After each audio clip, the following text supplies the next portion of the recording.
Welcome to the Recruiter Startup School podcast.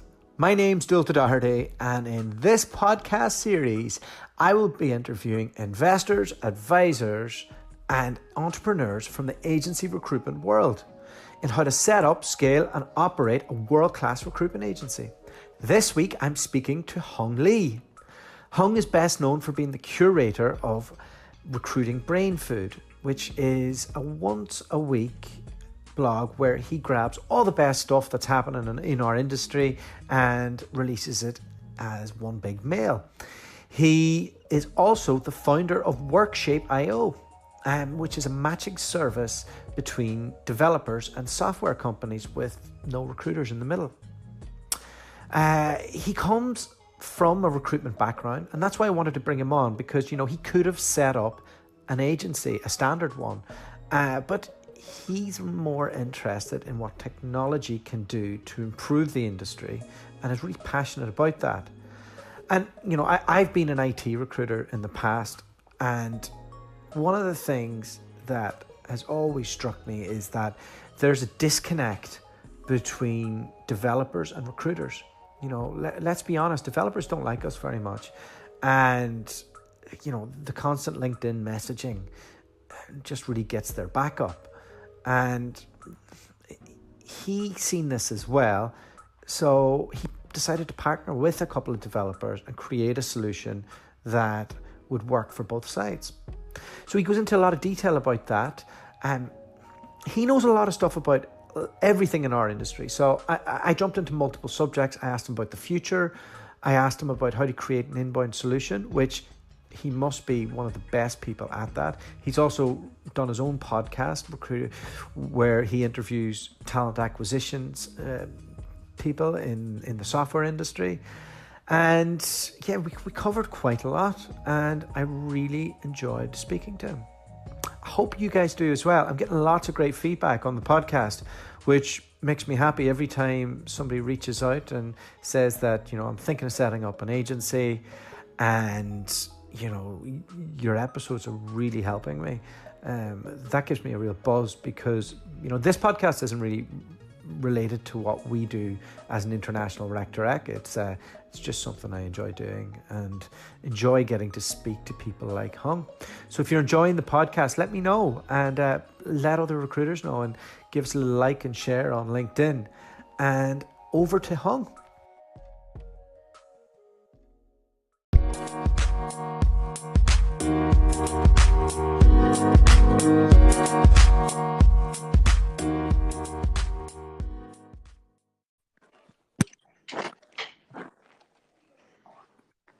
Good morning, Hung. Hi, morning, Dulta. How are you doing? I'm doing fantastic. Where am I calling to? We're calling to London. At home today. Ready and waiting for this call. So I've decided, okay, I need a quiet space. So here I am in my flat in London. Okay, excellent. Firstly, welcome to the Recruiter Startup School. I'm a bit of a fan, to be honest. So loving your content on LinkedIn, and kind of brought you on here today just to kind of get a big picture overview on how you kind of see things going within agency recruitment and even talent acquisition today. Yeah. So I thought I'd just start by, if you could elaborate maybe a bit on your background and how it's led you to where you're at today. Yeah, no worries. I mean, I started off as a recruiter, Dulta, like an agency recruiter, like everyone else, did that for about 10 years at 3 different companies. At reasonable success, I have to say. I mean, I was never a superstar. I wasn't one of the heroes that were knocking in a million quid per year, that kind of stuff. But what stopped you from being a hero?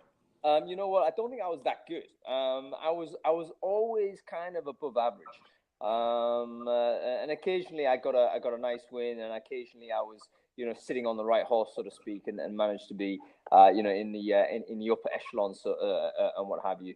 But I never had that consistency, I think the best billers I ever saw, year in, year out, no matter whether it was boom or bust market, they'd consistently be the top biller. And I was never that guy. I had off years and on years and stuff like that. So, but in any case, I think broadly successful doing that game. And until I realized, you know what, after 10 years, I probably had my fill. At the same time, things are happening in the tech world, which I thought was going to impact the agency market significantly. I'm talking here about, you know, the social Web 2.0 and stuff like that. How data was certainly escaping from the data. Is this 2006 roughly? Or? It was around that time when I started thinking about it. It took me a little bit longer to push off and go.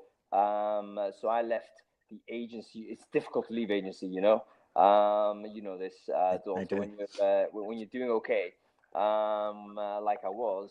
You know, it makes no economic sense to do things that would damage that. So yeah, I started thinking about it, but it was difficult to innovate within an agency.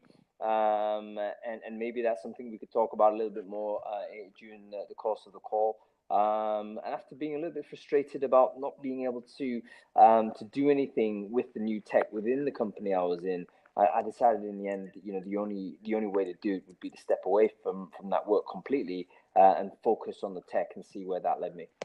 How did you go about that from a point when I'm presuming you're living in London, you're earning good money, your lifestyle is probably quite expensive. How did you go and start something on your own at that point? You know what? It's just taking the risk, Dalton. I definitely, you know, wouldn't be one of these, you know, I think over enthusiastic evangelists about entrepreneurship and what have you, because it does come with a lot of risk that, you know, really a lot of people are not in a position to take. But you know, at the time, my outgoings weren't outrageous. I didn't have family or other people really to have to worry about and factor into the thinking. It was just me really, and I just realized that you know, life is a little bit too short to persist in doing something just for the money. You know, I never had it in my mind that, you know what, give it another 5 years and I'll have enough to retire and go on a beach somewhere. I'll always be doing something. So I never had the retirement as end game, this cash, and I was thinking, you know what, it doesn't mean that much to me anymore. And I thought, how can I get motivated? How can I, you know, recapture that fire that led to, you know, the happiest times I had in business and the best times I had in business. And I realized I had to do right by the company I was in and do right by myself, and thought, you know what, the only way forward here is to cut the ties here and just drift off and see what happens. What year was that? 2009. Okay, that's not an easy year to do that. No, but you know what? I've always done okay in bad years. It's weird, but you know, whenever there's a boom time, I've never been the best guy. But whenever things have kind of been a little bit turbulent, it seems that I've been able to do okay. So I wasn't particularly perturbed at stepping into, you know, what turned out to be a significant recession. So yeah. What did the first iteration of your business startup life look like? Oh, it was a disaster. I mean, no question to answer. I mean, there's an element where going out without a plan, which is what I did, was at that time necessary for my own psychology, because if I stood there trying to overplan it, I'd never get it done.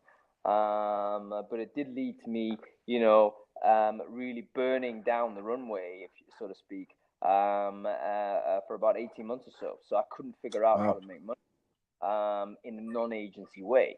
So one of the things that is true when you're working as a recruitment agent and building some success at it, you know, it is a kind of a truism, is that the longer you do it, the better you get, simply because your network gets bigger. And the end result of that is I really struggled not to get pulled back into the agency world, because I was getting all of this inbound business still. And people saying, "Hung, I need to hire these people, I need to hire those people," and so on. And in the end, you know, I don't want to do that. I want to find another way to make the cash. I want to learn about technology and see if I can parlay some of that knowledge into consultancy work, let's say, or stuff like that. But you know, what can I say? No one was buying my chats. You know, it was they were very happy to listen to me. But I found it very difficult to convert my knowledge into a business. And there was about 18 months of that, where from 2009, 2011, I hadn't figured out how to crack that nut. And to be fair, I was getting to the point where, wow, a cash burn was happening, and I had to. And were people reaching out, come back into the agency world? Yeah, of course. The nice warm bosom that is recruitment business owners. That's it. And to be honest with you, if I had those other obligations, if I had a whacking great mortgage to pay, or wife and kid and stuff like that to try and support, I think I would have made that move, within 3-6 months or so. You can't. One of the big things about taking a risk, I think, is who you're taking along with you.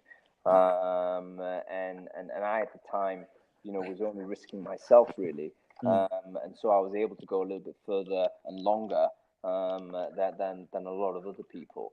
In the end, I've discovered a way that worked, a way to kind of translate knowledge into a profitable business, and that was kind of the business number one, really. And what was that? It was just a consultancy company. So, a lot of people.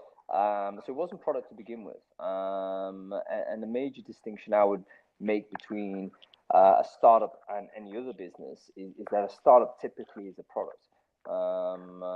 In my language, it's not just setting up a company where you're doing the same as you were before, just under a different brand. It's actually creating a product that could actually exist without you, and independently of you.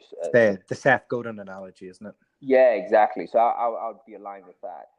So the first business was not product. It was literally, how can I be the sort of person that would know a lot about technology, how that would influence how recruitment would change, and then help companies that were interested in that change.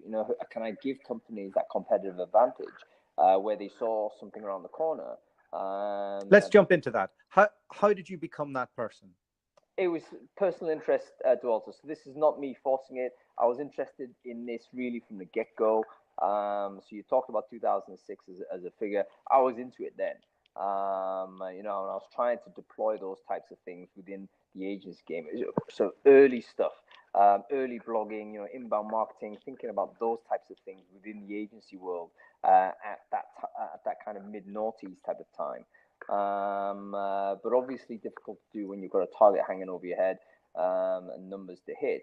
So when I emerged from being employed, I went full gun into trying to build a sort of an inbound type of strategy. That took me a long time. Couldn't figure out how to convert the customers I was getting until finally I understood that it was all about not just presenting quality of work, but doing so in a way that was viable for the employer. What does that process look like? Just for somebody like me that's kind of halfway through trying to figure that out.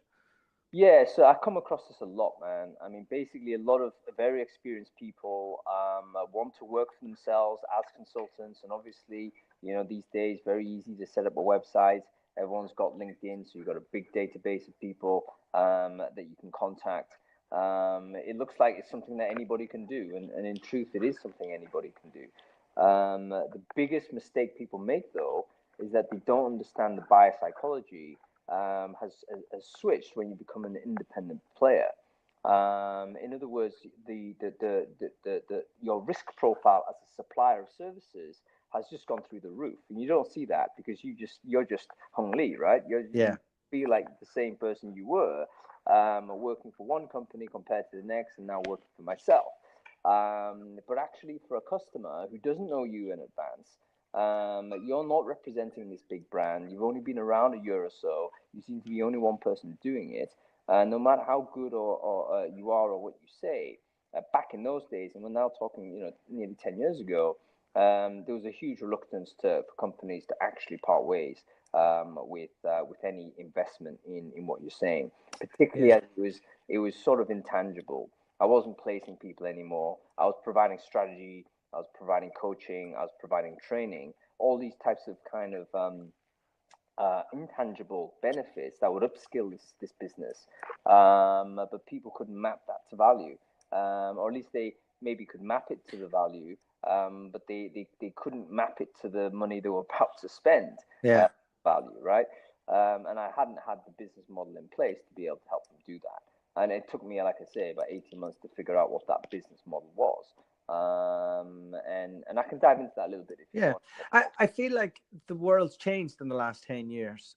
We've been in business for nearly 4 years.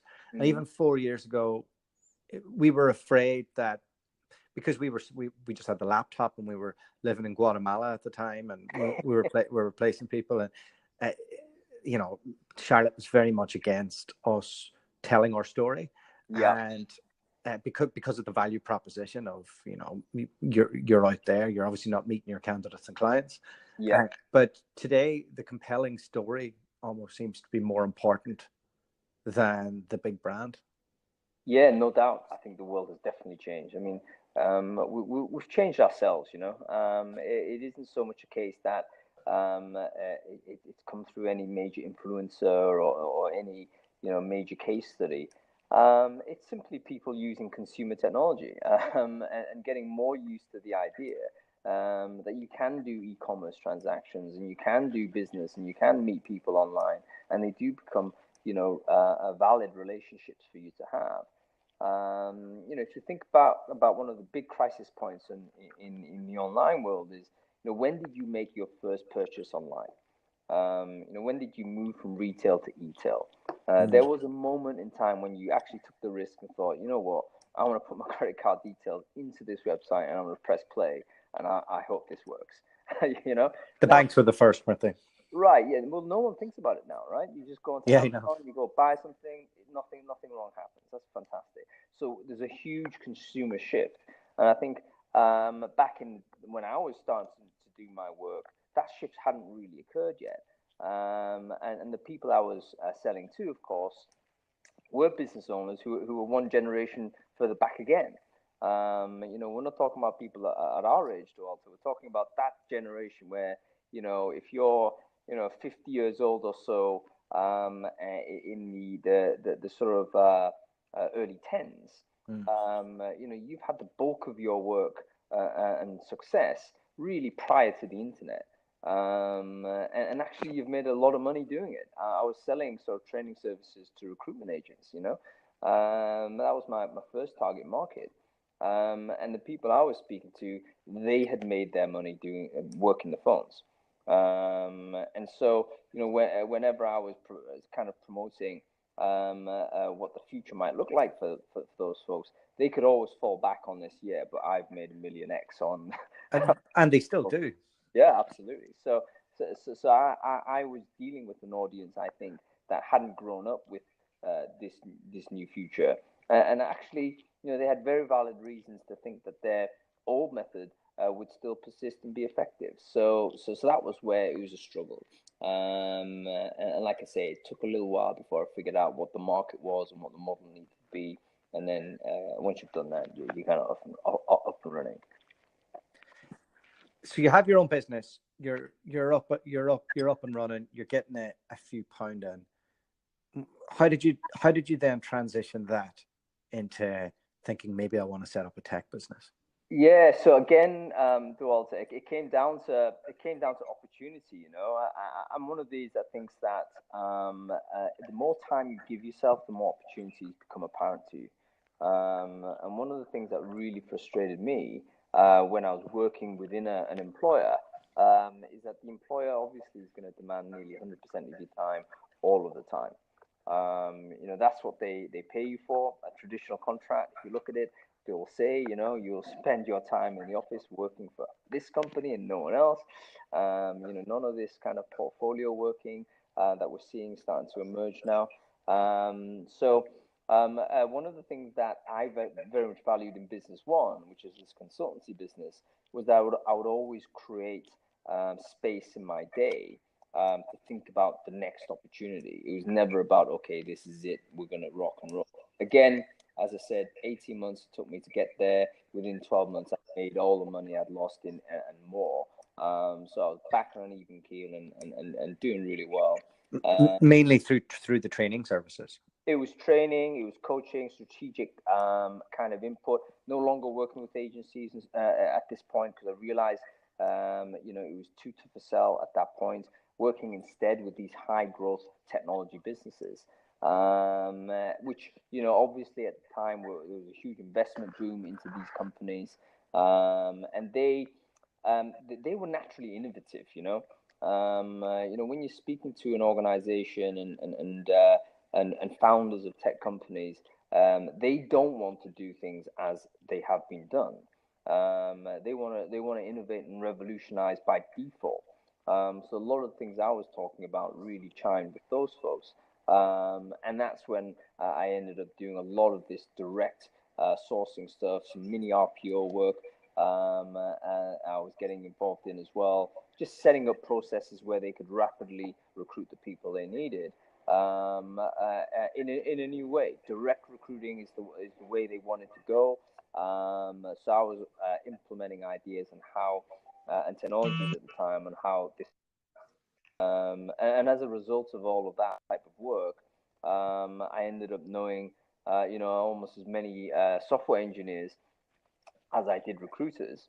And it just I became friends with these people. And, I remember one conversation I had with a friend of mine who later helped found the company, was that, what, Hung, recruitment is a problem. If anybody should set up a recruitment tech business, it probably should be you. You've got the industry knowledge, and now you've got the tech knowledge. You could probably bring the two together and do something. How does somebody bring together two very opposite sides like that? My biggest, when I think about that, I think about developers that don't want to speak to recruiters until they absolutely need to at the last second. Yeah. And recruiters who want to get to touch points with the developer but find it hard to relate to them. How does somebody go about that, and what's the psychology that you discover to make this work? Yeah, not easy. Although I have to say, there is a big distinction, I think, between working as a third-party agency and as an internal figure. And when you're working as a third-party recruiter, I think, yes, you do get a lot of hostility, I think is probably the right term, at least ambivalence, where, the developer market, the developers are simply have been over-recruited, they're overexposed out there and they're getting hammered by recruitment messaging. And really have a perception of how everyone operates this way. But when you're working internally, you have a totally different view. You're working on behalf of a brand. If you end up recruiting those people, you see them every day. It's not like an agency placement where you put the guy in and, you might not see this person again until 3 months on probation, or maybe you catch up for a drink or something. But really, your job is done. You've done the introduction, and you don't really have too much of a long-term relationship with that person. Very different if you're hiring someone and, next day he's sitting next to you in the office. And then thereafter you see that person every day. So lifting the curtain is the distinct advantage here. Yeah, the relationship's simply different. You become a colleague, a literal colleague. That's not a metaphor. You're literally working for the same company of these software developers, and of course, you develop relationships and friendships with those colleagues, and that gives you, I saw the opportunity ahead of me. I mean, there's basically a fork in the road at the time. I remember very, very clearly. I could either do a proper RPO within the technology space, because I saw that huge need where companies, they didn't want to use recruitment agencies per se, or at least not be dependent on them long term. But they didn't really have the understanding to set up their own departments, and there wasn't at the time there wasn't an in-house recruiting market that really would support people being able to build those departments. So I thought, yeah, there's an opportunity here to build an RPO within this market. Or it was a case, look, do I do a product instead? And in the end, I just thought, you know what, chances are rare that you ever get the opportunity to do a recruiting product, proper tech product. Let's give that a shot and see how we go. Did you do this yourself, or did you have a partner with you, or? Yeah, no, I mean, I really admire people who do everything top down 100% themselves and outsource everything.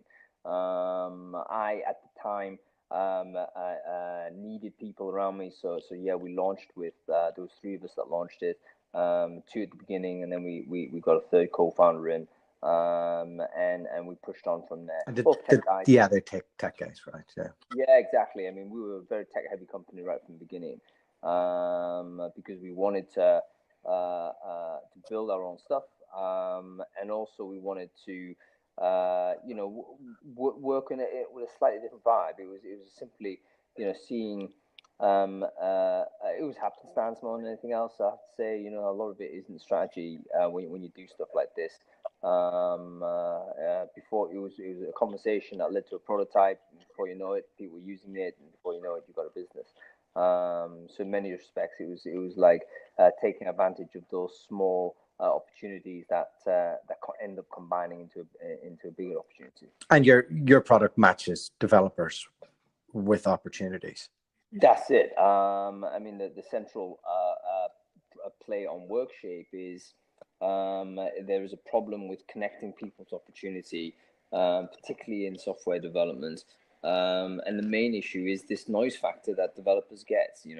There's a huge demand for software engineers. That's meant that the noise level, if you are a software engineer, is untenable sometimes. And we thought, you know what, it probably is the case that developers care about job discovery like everyone else, but they're just terrified about saying something publicly about that because it means they're going to get hammered by more messages. So we thought, is there a way in which we could conduct job discovery in such a way that work for the labor market, but also work for the employers who, ideally don't want to make that noise. I mean, you ideally don't want to send 100 messages if only one will do. But you find yourself forced to do that because no one's responding to you. So there's obviously a problem there in connecting buyer and seller. So we wanted to see whether a marketplace might be able to solve that problem. How do you attract developers into your platform? Yeah, not easy, man. I mean, that's one of the biggest challenges we have. I would say it is a mix of doing things. I mean, we haven't ever advertised for it, and that's primarily because we felt that that would just be putting more noise into the system, and our entire idea was not to put noise in there. So basically, the way we do it is to really, I call it ecosystem support. I've never seen anybody else use this term, so forgive me if it sounds completely terrible. But the way I'm thinking about it is, if you do stuff that is useful to the community, you will get eyeballs and traffic to your stuff. And I know that's how you win your business, right? Yeah, exactly. I'd use that for BD, and I dare say to all this kind of stuff you're doing now with the podcast. You do it, people listen to it. It's high value stuff, and you know what? People then know your name, or they know your product, or they know what you do, or they take a little bit more interest in the things that you might say. And that's kind of what we do, both for the developer side and for the customer side. It's like, let's move away from the hardcore. Let's sell with outbound, but try and do more inbound stuff and do inbound in a clever way, meaning you put a lot of signposts in a lot of relevant places, and eventually you're pointing it back to where you want people to go. And Gary Vee has famously said, give, ask. And that's a lot of what you do. You give, but when do you ask? When do you ask them to come and join? Where's the hook to get the developer in the door? You know what? I would actually say I do know Gary Vee, but I've never heard him use that formula. But I think it's probably right. It's like two bits of give at least before you make any kind of requisition or demand. And I think that works true for both business and for business development and for growing the user base. It's almost always about you always kind of provide an opportunity for people to join. And there is a slightly different play because obviously with user growth, there's never a charge there. So you're providing a free service in effect to developers. So our messaging is literally, you know what, here's a website where you might be able to discover job opportunities and be 100% safe from being bombarded by recruiters. And here's how we've done it. And so we're always hanging that message out there. It's kind of embedded in everything we do. But probably more interesting is how you acquire the customers in that case, because that is where you do need to ask. So let's jump into that, because I think the way you acquire customers could be applied to every agency out there. Yeah, I think so. Most agencies, I would say, could benefit from a better understanding of inbound marketing is basically what I'm doing. I think agencies have always been sales businesses, and perhaps should always be sales businesses. I have no problem with the direct approach, but it seems that a lot of people do have problems with direct approach, including like legal institutions, right? Including what you can do with data and how you can connect with people who haven't consented to be targeted in this way and all that type of stuff. So let's jump into how you would set up an inbound solution from step one to if you could just quickly go through some quick key points of what you would do. Okay, so number one, I think you need to understand who you want to read or consume your stuff. So if you have a target audience in mind, let's say I'm a recruitment agent and I'm targeting the legal profession, say, and I want partners in legal firms to pay attention to what I've got to say. It's very important you have that kind of strategy built on the future audience that you've got. It's not built on your own interest per se, although ideally you'll also be interested in the topic. But it's built around this idea of who that buyer might be. So that's the first thing you've got to have. So I think inbound marketing certainly works better for companies, for agencies that are in either industry verticals or functional verticals. I don't think it works very well for your general agent. And I was a general agent, by the way, so I get that relationship first and all that type of stuff. I don't think inbound marketing works as well or as efficiently for those folks. It will work exceptionally well for people that are and committed to a vertical. I do this type of recruitment and nothing else. Definitely, yeah. I'd be surprised if those organizations aren't already doing something inbound, even if they may not think it as a strategy. So that's step one. Step two is to kind of understand where these people might be in terms of, where do they converse? Where do they share information? Do they share information in this way? And find where that space might be. Typically, this is a digital space. It can often be a real life space. It could, those two things are in many respects not antithetical. And if the space doesn't exist, so let's say you have an industry vertical you're targeting, there's actually no community in there.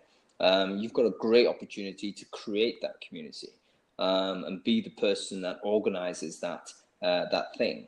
And that thing essentially being a knowledge sharing place where people can have that conversation between themselves. This is not you broadcasting to them, that's you creating the environment where people can interact and freely exchange information.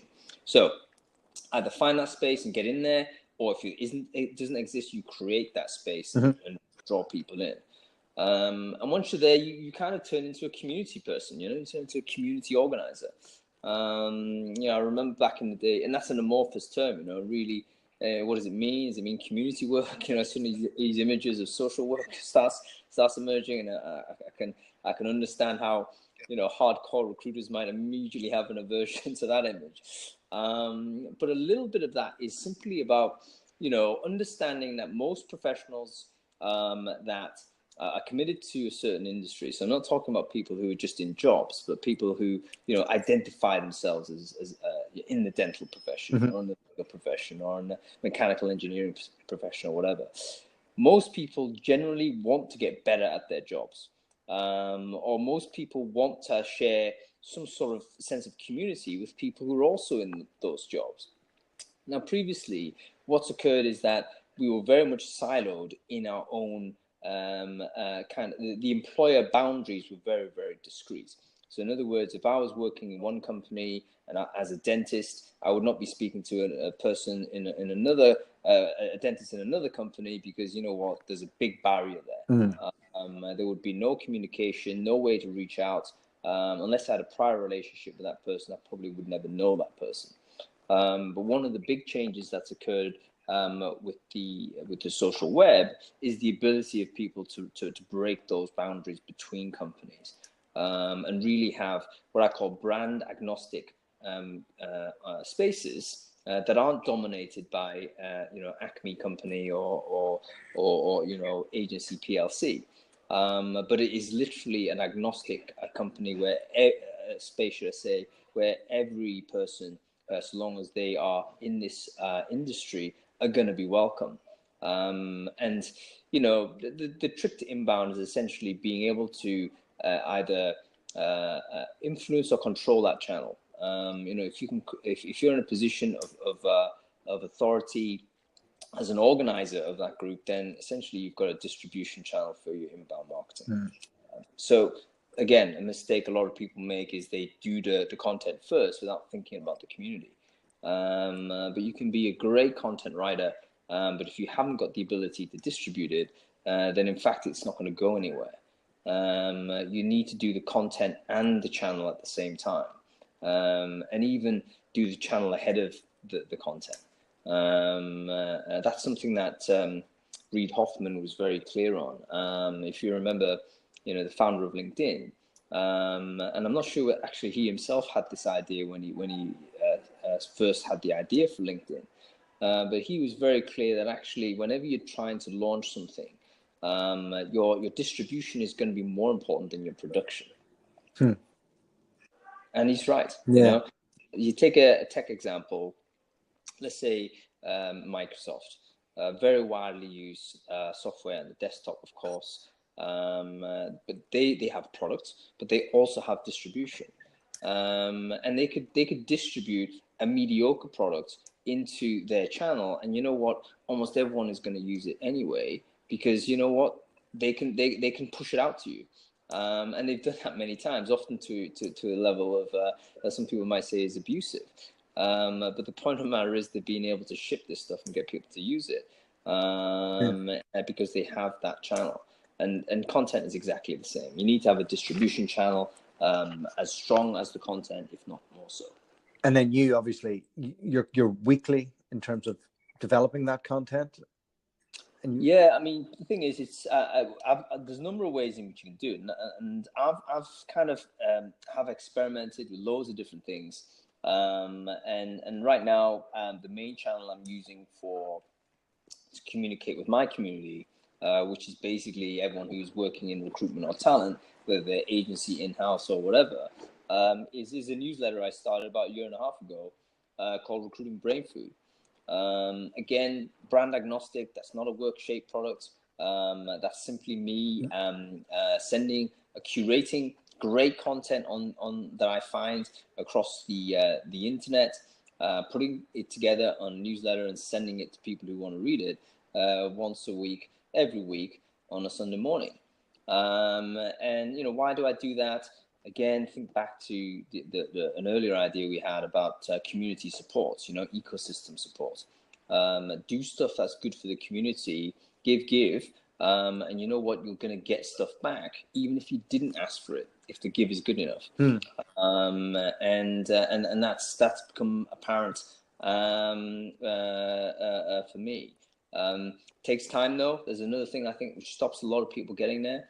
Is that you do need to commit to this. So this is where it's hard to fake the enthusiasm for it, so to speak, because you need to be a proper nerd to want to jump into it every week and figure out what's out there. Right, man. I mean, I don't know when you started your podcast, Dwalter, but you got to commit to it. It's a lot of work, right? I mean, you're not casually picking up the phone and calling people. We're doing 2 a week.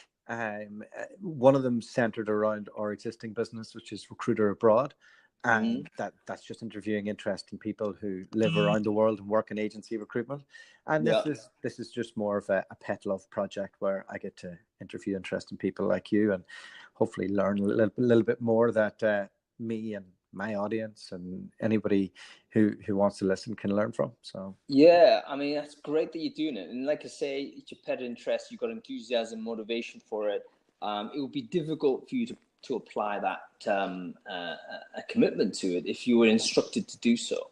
I remember visiting a friend of mine who, is now very high up in a major, globally, one of the top 5 global biggest staffing firms. He's a senior guy for these, and he wanted to learn a little bit about inbound marketing. Said, I've been asking our consultants to write blogs and do this, and I'm saying, no. You cannot ask people to do these things because people have got to be intrinsically motivated to do it. Simply because don't underestimate the commitment it takes to put the content out and to build this channel. So I know I talked about channels being super important, but they kind of dovetail. So if you have a channel, but then you don't ever produce content, the channel's going to die. And if you have content, eventually you'll have a channel to it because people will pay attention to it. But it takes commitment. Let me jump into a couple of rapid fire questions. Okay. What do you see as the future of work? Do you think we'll have jobs? Do you think everybody will be consultants? Do you like it? It seems like everything is moving much more to people being consultants and a lot more of remote work and things like that. Where do you stand on how that's going to go? I think that it's going to be very tough. The future is good. Is going to be difficult. I don't underestimate that. It's very clear that a lot of work that human beings do, physical, cognitive, whatever it might be, machines and software can do that better, more efficiently, more consistently, and far lower cost. So you can see that the value of human labor is in many areas of work will decline. And I think certain job functions, will of course be eliminated. For human beings doing work, I think we will always do some sort of work. The priority, I think, for all of us is to understand where this future is leading us, and make sure that we are well equipped to deal with the future, where the work that we're doing is difficult to automate or difficult to be made obsolete by ever better software. And to cut long story short, if you're involved in any kind of repetitive administrative type of work, and that's kind of what you do as your job, it probably is not a great place to be. You want to be working at as high a value as possible, ideally working with human beings, ideally using a lot of the cognitive skills and kind of relationship skills that software it's going to take a long time for computing to ever replace that. Work in those areas, and I think it's going to turn into less jobs per se, because companies will have less use for somebody to sit there for 40 hours a week.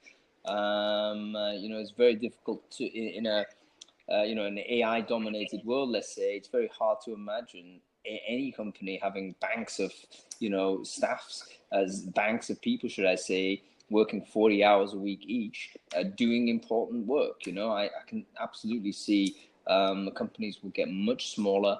A lot more people will be operating as independents or as freelancers, and there'll be networks of freelancers that will be able to supply services to smaller businesses that have access to this type of talent. It's a real rabbit hole to go down, isn't it? Yeah, no short answer, I'm afraid. Yeah. Okay. Look, appreciate your time here. So last question is just what's going on at the moment with the business? Where can anybody in talent acquisition or recruitment find you? Are you doing any events? What's the newsletter? Tell us all about it. Yeah, so basically things are going fantastically well. There's sort of two, anybody can reach me really online. So Twitter is probably the best way if we're not in contact already. On LinkedIn. That's at Hung Lee on Twitter. You can sign up to the newsletter on recruitingbrainfood.com. We've got loads of agency recruiters in there, so a lot of the content is geared towards those folks as well. And yeah, there's plenty of events going on. I think there's another element which I would recommend for people who want to expand their network is to certainly attend in-person events. It's one of the best non-digital things you can do in terms of building your value. So yeah, loads of them going on. I think I'm off to Lisbon later this week to moderate a panel on tech hiring. And then of course there's RecFest happening in July, which is going to be a huge event. I think more for in-house folks, but it's going to be a massive all day for about 1,500 people. I think it's going to be excellent. Fantastic. Well, thanks so much for your time, and we really appreciate you coming on, Hung. My pleasure, Daughter. Thank you so much for having me. It's been a pleasure and an honor. All right, good man. Talk to you again. Great. Take care.